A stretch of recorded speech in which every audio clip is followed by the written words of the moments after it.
నమస్కారం, నేను మీ జాహ్నవి. మనతో ఉన్నారు ముక్కాముల పీఠాధిపతి ముక్కాముల శ్రీధర్ స్వామీజీ. మాట్లాడేద్దాం. నమస్కారం గురుగారు. శ్రీమాత్రే నమః. అయితే గురుగారు, శ్రావణ మాసం వచ్చేస్తుంది. మగువులందరికీ ఇష్టమైన మాసం శ్రావణ మాసం. చాలా మంచి పాజిటివ్ వైబ్స్ ఉండే మాసం. అసలు ఈ శ్రావణ మాసం మొత్తం మీద ఒక్కసారి మాట్లాడుకుంటే వస్తుంది కాబట్టి ముందు నుంచి కూడా శ్రావణ మాసానికి ఎలా సిద్ధం అవ్వాలంటారు? శ్రావణ మాసం చాలా విశేషమైనటువంటి మాసం. ఎందుకంటే శ్రవణ నక్షత్రంతో కూడుకున్నటువంటి పౌర్ణమి కలిగిన మాసం కనుక దీన్ని శ్రావణ మాసం అన్నారు. ఈ పౌర్ణమి శ్రవణ నక్షత్రం, ఈ శ్రవణ నక్షత్రం చంద్రుడికి సంబంధించిన నక్షత్రం అన్నమాట. చంద్ర సంబంధమైనటువంటి నక్షత్రము పౌర్ణమి నాడు రావడం అనేది చాలా విశేషం. దీన్ని శ్రావణ పౌర్ణమి అని పిలుస్తారనమాట. శ్రావణం ఈ పౌర్ణమిని బట్టే ఈ మాసానికి కూడా శ్రావణ మాసం అనే పేరు వచ్చింది. ఈ శ్రావణ మాసంలో విశేషం ఏమిటంటే, శ్రావణ మాసంలో సోమవారాలేమో పరమేశ్వరుడికి అత్యంత ప్రీతికరమైనటువంటి వారాలు. అలాగే మంగళవారాలు మంగళగౌరీదేవికి. మంగళగౌరి వ్రతాలన్నీ కూడా ఈ శ్రావణ మంగళవారాలు చేస్తున్నారు. శ్రావణ మంగళవారం నోములని చెప్పేసి సౌభాగ్యం కొరకు ఇళ్ళందరూ కూడా చాలా విశేషంగా గౌరీదేవిని ఉపాసన చేస్తారు. అదేవిధంగా మనకి శ్రావణ శుక్రవారాలన్నీ కూడా లక్ష్మీదేవికి అత్యంత ప్రియమైనటువంటి వారాలు. అలాగే పౌర్ణమి నాడు జంధ్యాల పౌర్ణమి అని మనం పిలుస్తాం. ఆ రోజు మనం ఏం చేస్తాము, పాత యజ్ఞోపవీతాన్ని విసర్జించి నూతన యజ్ఞోపవీతాన్ని ధారణ చేస్తాం. అలాగే వేదాధ్యయనం కూడా పూర్వం ఈ యొక్క శ్రావణ పౌర్ణమి నాడే ఆరంభించేవారని కూడా మనకి పెద్దలను బట్టి తెలుస్తుంది. అంచేత గాయత్రి ఉపాసన అనేటువంటిది కూడా ఈ యొక్క శ్రావణ మాసంలో చాలా విశేషంగా చెప్పుకుంటాం.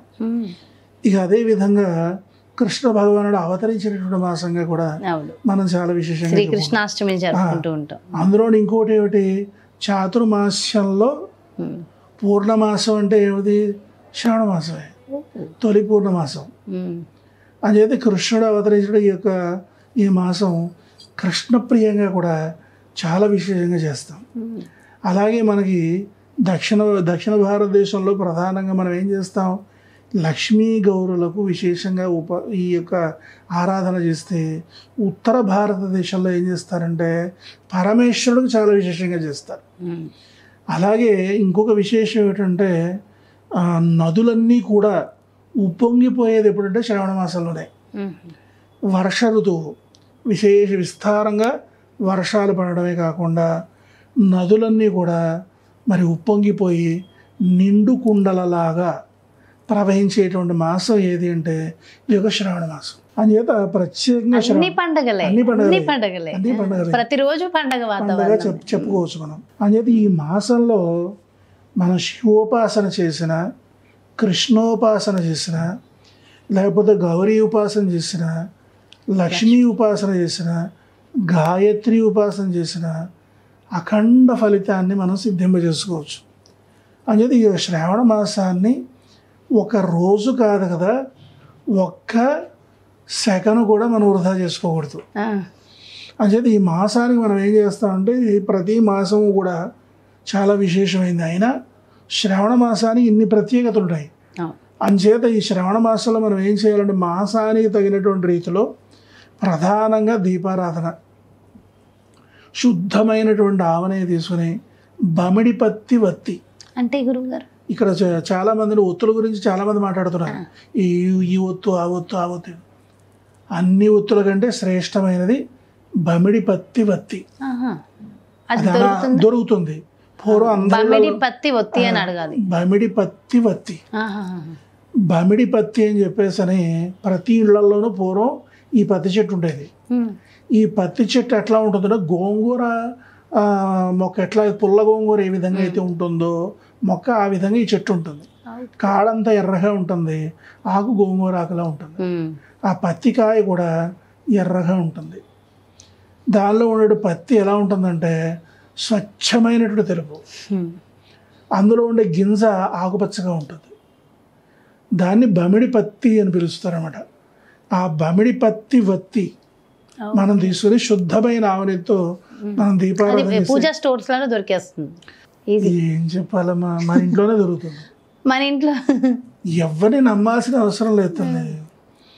అసలు ఎంతవరకు మనము ఇది చేయగలుగుతాం? అవునవును, అది నిజమా కాదా? యథార్థంగా మనం చెప్పుకోవాలంటే స్వదేశీ గోవుకు సంబంధించిన ఆవు పాలు చాలా తక్కువ ఇస్తుంది.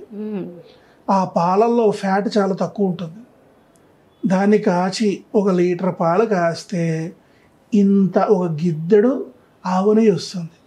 ఆ ఆవు నెయ్యి ఎలా ఉంటుంది అనుకున్నారు? అమృత తుల్యం, సువాసన అనమాట. ఏ సెంటు రాసుకోకర్లా, స్వచ్ఛమైనటువంటి స్వదేశీ గోవు నెయ్యి కనుక రాసుకుంటే శరీరం కాంతివంతం అవుతుంది, సుగంధభరితం అవుతుంది, దుర్గంధం రానిది అనమాట.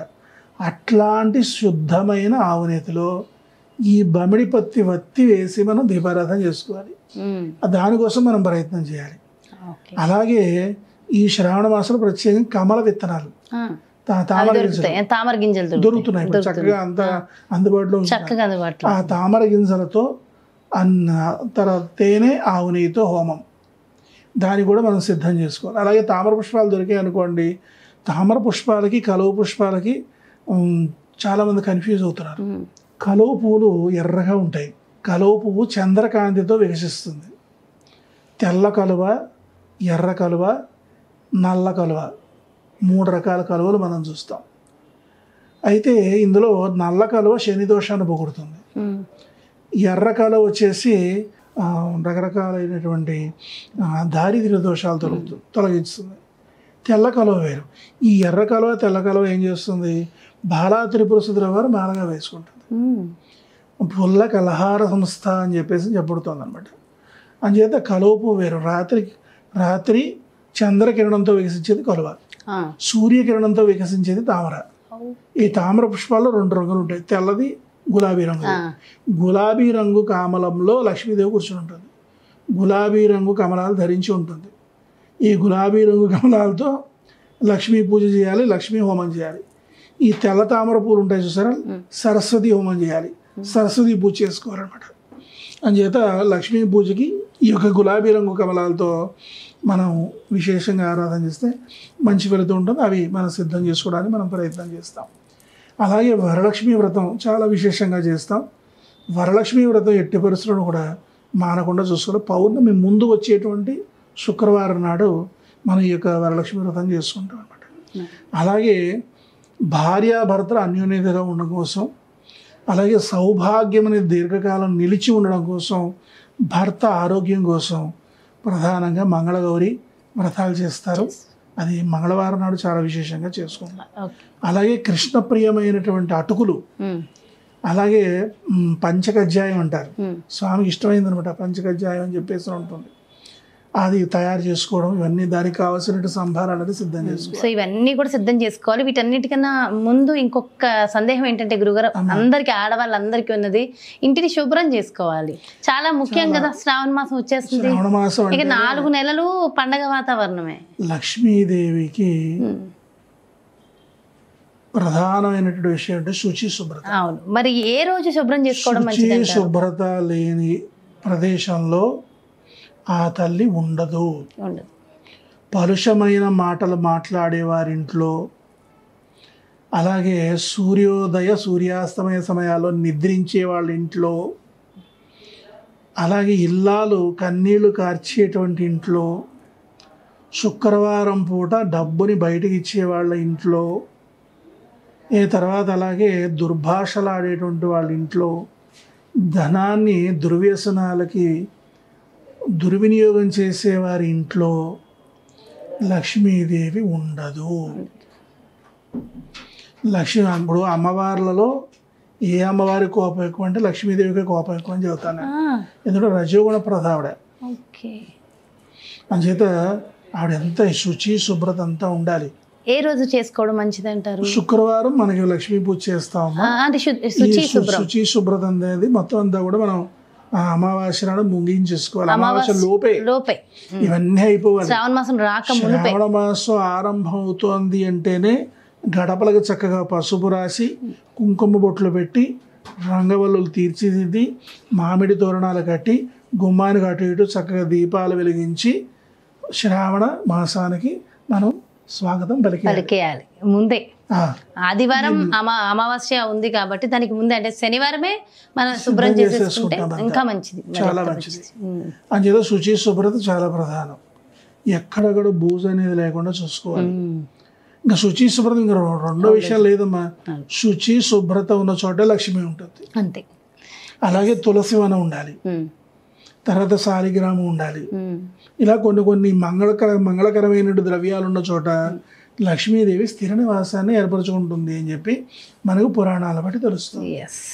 అద్భుతమైన విషయ పరిజ్ఞానం మా అందరికీ అందించారు గురుగారు. Thank you so much. శ్రీమాత్రే నమః. చూసారు కదండి, మరి ఇది ముఖ్యంగా శ్రావణ మాసం మొదలయ్యే ముందు ఆడవాళ్ళందరూ ముఖ్యంగా ఈ శనివారం రోజు అంటే 3వ తారీఖు, ఆగస్టు 3వ తారీఖున మనందరం కూడా ఏ విధంగా సిద్ధంగా ఉండాలి శ్రావణ మాసానికి అనేది డీటెయిల్గా ఎక్స్ప్లెయిన్ చేశారు కదా గురువుగారు. సో ఖచ్చితంగా అందరూ కూడా లక్ష్మీదేవికి స్వాగతం పలికే ముందు ఆచరించవలసిన విధి విధానాలు ఖచ్చితంగా ఫాలో అయిపోదాం. మరో ప్రత్యేకమైన కార్యక్రమంతో మళ్ళీ మీ ముందుకు వచ్చేస్తాను. మరి అలాగే గురువుగారిని సంప్రదించాలనుకునే ప్రతి ఒక్కళ్ళు కూడా ముక్కాముల క్షేత్రాన్ని సందర్శించవచ్చు. నమస్కారం.